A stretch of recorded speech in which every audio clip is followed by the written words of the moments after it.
마태복음 1장 1절에서 17절 우리 다 같이 합독하겠습니다.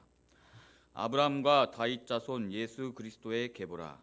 아브라함이 이삭을 낳고 이삭은 야곱을 낳고 야곱은 유다와 그의 형제들을 낳고 유다는 다말에게서 베라스와 세라를 낳고 베라스는 헤스론을 낳고 헤스론은 람을 낳고 람은 아미나답을 낳고 아미나답은 나손을 낳고 나손은 살몬을 낳고 살몬은 라합에게서 보아스를 낳고 보아스는 룻에게서 에벳을 낳고 에벳은 이새를 낳고 이새는 다윗 왕을 낳으니라. 다윗은 우리아의 아내에게서 솔로몬을 낳고 솔로몬은 르호보암을 낳고 르호보암은 아비야를 낳고 아비야는 아사를 낳고 아사는 여호사벳을 낳고 여호사벳은 요람을 낳고 요람은 우시야를 낳고 우시야는 요담을 낳고 요담은 아하스를 낳고 아하스는 히스기야를 낳고 히스기야는 므낫세를 낳고 므낫세는 아몬을 낳고 아몬은 요시야를 낳고 바벨론으로 사로잡히 갈 때에 요시야는 요고냐와 그의 형제들을 낳으니라. 바벨론으로 사로잡혀간 후에 요고냐는 스알디엘을 낳고 스알디엘은 수룹바벨을 낳고 수룹바벨은 아비웃을 낳고 아비웃은 엘리야김을 낳고 엘리야김은 아소르를 낳고 아소르는 사독을 낳고 사독은 아킴을 낳고 아킴은 엘리웃을 낳고 엘리웃은 엘르아살을 낳고 엘르아살은 mat단을 낳고 mat단은 야곱을 낳고 야곱은 마리아의 남편 요셉을 낳았으니 마리아에게서 그리스도라 칭하는 예수가 나시니라. 그런즉 모든 대수가 아브라함부터 다윗까지 14대요 다윗부터 바벨론으로 사로잡혀 갈 때까지 14대요 바벨론으로 사로잡혀 간 후부터 그리스도까지 14대더라. 아멘. 영화 명랑을 아마 다들 보셨을 것 같습니다. 그 인기를 끈 대작인데요. 이순신 장군의 고뇌가 담겨 있고 또 화려한 전투 장면과 또 여러 가지 전개가 되게 스펙터클하게 진행됩니다. 그리고 12척으로 승리하는 극적인 서사가 담겨 있습니다. 그 외에도 이순신 장군 외에 등장인물과 관련된 에피소드들이 있습니다. 뭐 일본인 첩자도 나오고요. 우리 조선인 이 조선을 도와주는 일본인 첩자들도 나오고 또 포로로 잡혀간 이순신 부하와 그의 아내가 막 여러 가지 활동을 하면서 그 전쟁 상황 속에서 소소한 이야기들로 명량대첩이라는 큰 이야기에 곁들여져 있습니다. 영화 명량은 과거에 있던 그대로의 역사를 이야기하는 것일까요? 그리고 충무공 이순신이라는 이름의 많은 영화와 드라마가 있습니다. 그 모든 영화와 드라마가 같은 내용과 서사를 담고 있지는 않습니다. 임진왜란 당시 역사적 사건을 현재 기술과 또 당시 그것을 해석하는 맥락을 가지고 재구성한 것입니다. 그렇기에 한 사건으로 여러 가지 관점을 볼 수가 있습니다. 사복음서도 마찬가지입니다. 예수님께서는 AD 30년, 기원 후 30년대 사람이셨고 그때 예수 운동이 일어났었던 것입니다. 그러나 마태복음은 빠르게 잡아봐야 60년대에서 70년대에 쓰여졌습니다. 그 갭은 바로 40년이나 50년 그렇게 차이가 납니다. 그러면서 사복음서는 마태와 마가와 누가 그리고 요한의 시선으로 예수의 이야기를 하고 있습니다. 우리는 사복음서를 통해 예수님을 입체적으로 알 수가 있습니다. 오늘부터 마태복음을 묵상하게 되는데요. 마태복음은 독특하게 족보로 시작합니다. 어릴 적 저에게는 큰 난관이었던 것 같습니다. 누가 누구를 낳고 누가 누구를 낳고 누가 누구를 낳고 지금이야 어른이 돼서 책 속에 재미없는 부분도 참아내면서 그냥 읽고 지나가겠지만 옛날 성미가 급했던 어린 시절에는 아마 이게 뭐야 하고 그냥 책을 덮었던 기억이 있었던 것 같습니다. 그래서 마태복음이 시작인데 그 시작을 못하고 계속 어렸을 적부터 읽지 못했던 그런 기억이 납니다. 그만큼 책 속의 첫 페이지, 첫 문장은 매우 중요합니다. 이 책은 읽을까 말까 하는 첫 이미지이기 때문입니다. 그렇게 중요한 부분에 어른도 재미없는 족보를 마태는 서론에 두고 있습니다. 왜일까요? 우리 1절을 보면은 아브라함과 다윗의 자손 예수 그리스도의 계보라라고 나와 있습니다. 족보에 앞서서 마태복음은 표제를 시작합니다. 우리처럼 얘기하면 책 제목입니다. 이 마태복음 1장 1절은 바로 표제입니다. 표제는 그 책이 시작하기 전에 책 내용에서 가장 중요한 사항들 또 중요한 단어들을 담고 있습니다.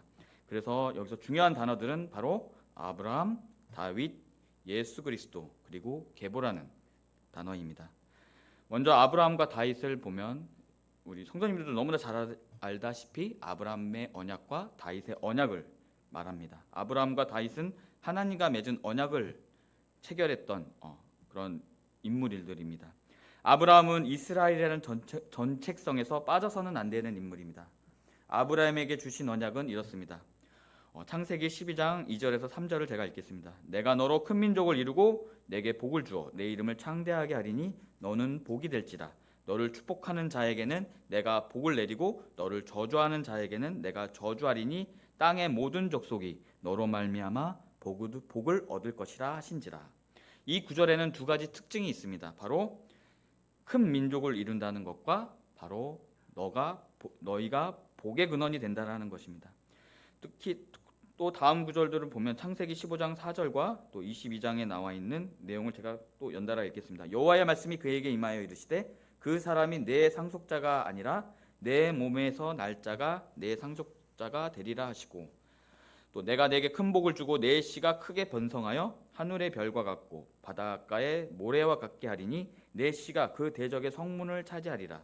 또 내 씨로 말미암아 천하 만민이 복을 받으리니 이는 내가 나의 말을 준행하였음이니라 하셨다 하니라 라고 하면서 아브라함은 이러한 언약을 맺고 있습니다. 아브라함의 언약은 아까도 말씀드렸듯이 큰 민족을 이루는 것과 복의 근원이 바로 아브라함의 언약인 것입니다. 바로 아브라함의 씨앗을 통해서 민족을 통해서 복의 근원으로 만들겠다라는 것입니다. 다윗 또한 하나님과 언약을 맺었습니다. 특히 사무엘하 7장 12절과 16절은 되게 유명한 언약의 말씀인데요. 제가 읽겠습니다. 내 수완이 차서 내 조상들과 함께 누울 때 내가 내 몸에서 날 내 씨를 내 뒤에 세워 그의 나라를 견고하게 하리라. 그는 내 이름을 위하여 집을 건축할 것이요 나는 그의 나라 왕위를 영원히 견고하게 하리라. 나는 그에게 아버지가 되고 그는 내게 아들이 되리니 그가 만일 죄를 범하면 내가 사람의 매와 인생의 채찍으로 징계하려니와 내가 내 앞에서 물러나게 한 사울에게서 내 은총을 빼앗은 것처럼 그에게서 빼앗지는 아니하리라. 내 집과 내 나라가 내 앞에서 영원히 보존되고 내 왕위가 영원히 경거리라 하셨다 하라라고 나와 있습니다. 바로 하나님을 향한 순종을 통한 왕권 보존에 대한 약속입니다. 정리해 보면 아브라함의 언약을 통해 이스라엘은 큰 민족을 이루고 모든 열방에 대해 너희가 복의 근원이 될 거라고 했습니다. 또 다윗 언약을 통해서 이스라엘은 하나님께 순종함으로 그가 보존되고 견고해진다라고 말하고 있습니다. 그 상황에서 아브람과 다윗의 자손 예수 그리스도라고 하는 것은 마태복음은 그 씨앗을 바로 예수 그리스도로 이어진다라고 말하고 있습니다. 표제 이후에 우리가 복도를 통해서 그것을 자세히 보여주고 있습니다. 바로 예수 그리스도의 사역은 구약에서 이미 예언하신 말씀을 이루는 것이며 하나님께서 모든 인간을 구원하시기 위한 역사임을 깨닫게 해줍니다. 요한복음 3장 16절 너무나 잘 아시는 말씀입니다. 하나님이 이 세상을 이처럼 사랑하사 독생자를 주셨으니 이는 그를 믿는 자마다 멸망하지 않고 영생을 얻게 하려 하심이라 라고 나와 있습니다. 바로 예수 그리스도는 하나님께서 이 세상을 너무나 사랑하여 주셔서 구속사의 역사를 위해서 우리에게 보내주셨던 인물입니다. 예수라는 이름도 예수 그리스도라고 나오죠. 표제에 예수라는 이름도 여호와는 구원이시다와 무관하지 않습니다. 다음에 나오는 그리스도는 잘 아시다시피 기름 부음 받은 자라는 뜻으로서 하나님의 주권적인 섭리로 자기 백성을 하나님의 말씀으로 올바르게 양육하고 다스리며 그들을 구원하기 위해 선택된 바로 기름 부음 받은 자라는 뜻입니다. 우리 이사야서 61장 1절을 보면 주 여호와의 영이 내게 내리셨으니 이는 여호와께서 내게 기름을 부으사 가난한 자에게 아름다운 소식을 전하게 하려 하심이라. 나를 보내사 마음이 상한 자를 고치며 포로된 자에게 자유를 갇힌 자에게 노임을 선포하며 라고 말씀하고 있습니다. 이 말씀이 바로 이 예수 그리스도에 있어서의 그 기름 부음 받은 자에 대한 메시아, 바로 구약 때부터 전해져 오던 그 메시아가 바로 예수 그리스도라는 것을 우리 마태복음은 말하고 있습니다. 또 맨 마지막으로 또 중요한 내용은 바로 계보입니다. 계보는 비블로스, 또 게네시오스라는 뜻으로서 출생, 기원과 세계라는 뜻으로 책을 쓰여져 있습니다. 특히 이 세계, 비블리오스, 게네시오스는 우리 유명한 차 있지 않습니까? 차 이름 제네시스. 그게 뭐냐면 창세기에 나오는 그런 뜻인데 바로 이 게네시스라는 것이 바로 이 세계라는 뜻입니다. 바로 마태는 세계라는 단어를 사용하면서 은근히 이것이 새로운 시작이다라고 말하고 있습니다. 바로 아브라함과 이 다윗의 자손 예수 그리스도의 계보라라고 하는 것은 바로 이 예수 그리스도를 통한 새로운 시작이 이제 시작될 것임을 말하고 있습니다.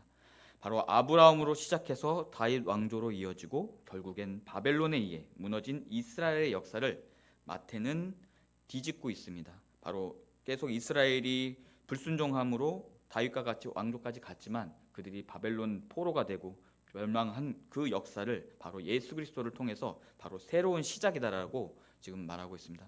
이것이 또 어디에서 유비가 오냐면은 예수 탄생 사건에 있어서 애굽으로 도망가고 또 이세 이하는 죽인다라는 내용이 어떻게 보면 모세의 탄생 그런 것과 좀 약간 유비가 맞닿는 것을 보면서 마태는 새로운 모세가 탄생했다라고 학자들은 또 얘기하고 있습니다. 그러나 계보에서는 보면은 되게 특징적인 것이 여러 가지 있지만 한 가지 도드라지는 특징이 있습니다. 많이 들어보셨을 것입니다. 5명의 여인의 이름이 족보에 등장합니다. 아시다시피 다말, 라합, 룻, 우리아의 아내 마리아입니다. 마리아는 예수의 어머니이기에 등장한 것을 고려한다면 그냥 등장할 수 있는 마리아의 이름이지만 4명의 여인은 매우 독특합니다. 다말은 아랍 여인이고 라합은 가나안 여인입니다. 롯은 모압 여인입니다. 그리고 우리아의 아내라고 표현을 했는데 분명히 바세바라고 할 수도 있는 내용이지만 그냥 우리아의 아내라고 표현을 했습니다. 왜 우리아의 아내라고 표현을 했냐 하면은 우리아가 이방 민족입니다. 바로 헷 족속입니다. 다윗에게 고용되었던 바로 이방 민족입니다. 이것을 보면은 마태복음의 큰 특징을 알 수가 있습니다. 유대인에게 있던 선민 사상에 기반하지 않고 있습니다. 바로 예수가 이방 민족의 피가 섞인 어떠한 혈통이라는 모습을 보여주면서 마태는 어떠한 소수의 사회 기득권의 이익을 합리화시켜주고 있는 당시 유대교의 신앙에 있지 않습니다. 세례 요한이 세례를 베풀기 전에 한 말이 있습니다. 속으로 아브라함이 우리 조상이라고 생각하지 말라. 내가 너희에게 이르노니 하나님이 능히 이 돌로도 아브라함이 자손이 되게 하시리라라고 하셨습니다. 바로 그러한 것을 깨기 위해서 또 그리고 마태복음에서는 보편적으로 나와 있는 사상이 무엇이냐면은 바로 이방 민족이 이 구원사에 이스라엘의 구원 계보에 들어간다라는 것입니다. 예수의 그리스도의 탄생은 하나님의 계획 안에 이방 민족들도 포함하는 보편적인 구원을 말하고 있습니다. 계보적으로 모든 민족의 조상이 아브라함이 되는 것입니다. 하나님의 구속사를 통해 선택된 이스라엘이라는 계보 안에 바로 이방 민족들이 들어오게 된 것입니다. 여기에서 마태의 큰 그림이 있었던 것입니다.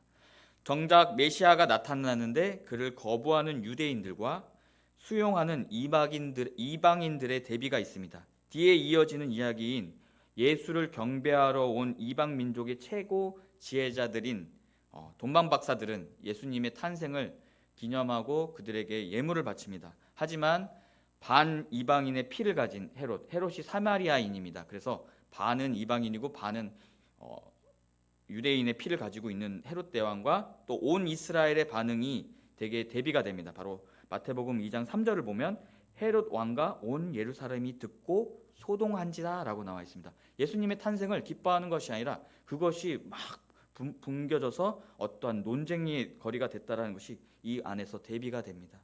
또 예수 고난 시기에서는 유대교 지도층인 제사장과 바리새인들은 예수를 핍박하고 십자가에 못 박았지만 로마인인 백부장은 예수님의 그 처형 사건이 있고 그 다음을 바로 평가하는 내용이 바로 진정, 이는 하나님의 아들이라는 고백을 합니다.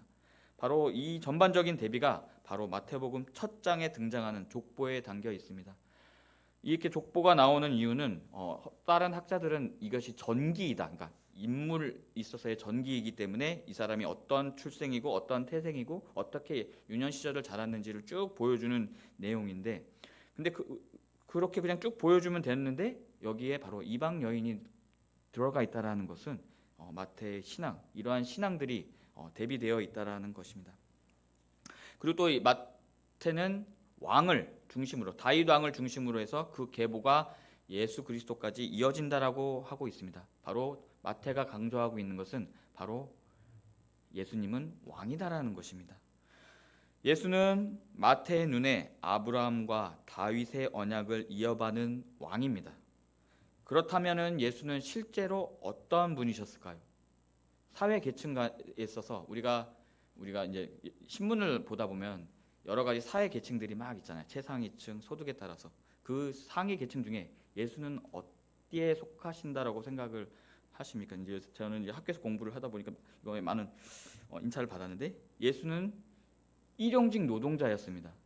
목수일을 하는 일용직 노동자였습니다.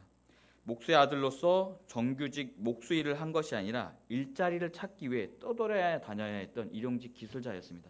여기서 목수라고 나오지만 학자들은 정확히 얘기하면은 우리가 돌을 캐잖아요. 그 대리석을 만들기 위해서, 돌을 캐기 위해서는 제가 유튜브에서 본 거지만 지금은 돌을 막 큰 톱날로 잘라서 캐지만 옛날 시대에는 그 원하는 부분이 있으면 그 부분에 그걸 딱 그어서 홈을 딱 파요.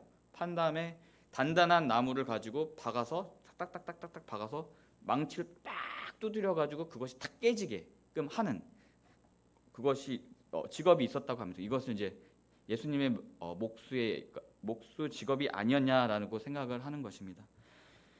그는 그렇다면은 이 대리석이 어디에 많이 쓰였을까요? 평상시에 일이 많았을까요? 아닙니다. 큰 토목공사나 부잣집, 그런 어떤 치장을 하기 위해서 그 돌들이 쓰였을 것입니다.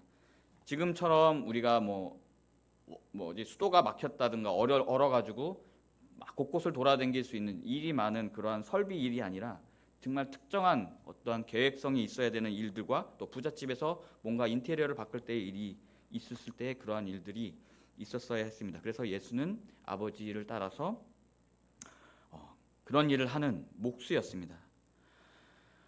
그런데 마태는 그 예수 그리스도를 왕이라고 칭하고 있습니다.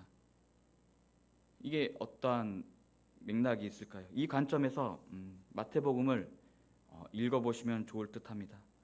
포도원 품꾼 이야기가 있습니다. 포도원 품꾼에서는 9시에 온 일꾼과 12시에 온 일꾼, 또 3시에 온 일꾼이 있습니다. 근데 다 똑같이 하루에 품삯을 받았습니다. 먼저 온 일꾼이 분평을 합니다. 왜 똑같이 주나요? 그것은 바로 예수 그리스도가 일용직 노동자였기 때문에 라고 하는 그런 것을, 비유를 해석하는 분들도 있습니다. 또 모든 철학자와 석학들이 경탄에 맞지 않는 상상수훈이 있습니다. 예수님은 왜 산에 올라가셨을까요? 산에 어떠한 사람들이 있었을까요? 그리고 산에서 예수님의 음성을 듣는 자들은 과연 어떠한 부류의 사람들이었을까요?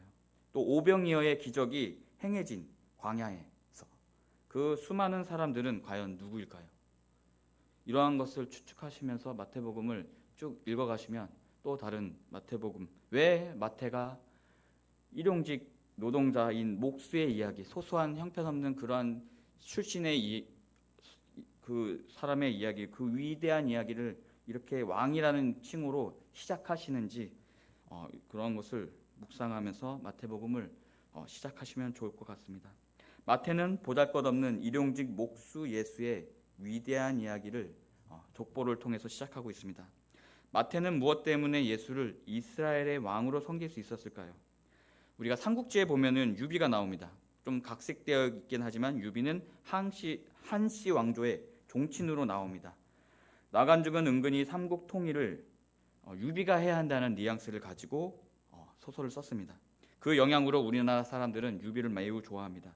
마태도 다윗 자손인 예수를 이스라엘의 왕으로 앉히기 위해서 마태복음을 썼을까요? 그렇다면 우리에게는 어떤 왕으로 예수님을 모시고 계십니까? 1세기 유대인들은 예수의 이야기를 어떻게 들었을까요? 예수 탄생 성탄절을 맞아 예수는 어떠한 왕이었는지 한번 묵상해 보시는 한 주의 시작되기를 소망합니다. 우리 기도하겠습니다. 사랑과 은혜가 많으신 하나님, 출애굽기에서 신명기까지 모세를 묵상했습니다. 이번 묵상을 통해서 모세와 이스라엘 그리고 인도하시는 하나님의 진심을 느낄 수 있었습니다. 그것에 감사드리며 또한 마태복음의 묵상을 시작합니다. 예수님의 사역과 그 안에 담긴 하나님의 섭리를 온전히 느끼며 깨닫게 하여 주시옵소서. 오늘도 은혜와 긍휼과 지혜를 구합니다.